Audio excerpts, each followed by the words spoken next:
ذات السلاسل أبدا. أحسنت، اللي استعمل بيها أمير ذات المؤمنين خطة. ذات السلاسل ده تكتيك لسه بيستخدم لحد اللحظة دي. نعم، أي نعم، أحسنت. الراجل كان بيتكلم بكل إعجاب، ده راجل عبقري، اللي عندكم ده راجل عبقري عمل كذا وكذا وكذا. وكلهم راح عمرو بن العاص. لا، في ملاحظة هنا قوية.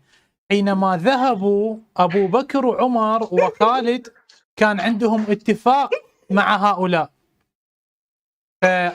فهؤلاء الكفار، هؤلاء اللي كانوا جايين يحاربون النبي، قالوا لأبي بكر وعمر وخالد، قالوا احنا نحبكم، ما نريد نأذيكم، روحوا رجعوا، ما نريد نقتلكم. شوف سبحان الله. هذا عمر ينبح. أيوة. هذا عمر ينبح يمك مو يعني. ايوه هو. شفتها في مكالمه قبل كده دي. اكيد، ما هو مش عاوزك تشيع. ينبح.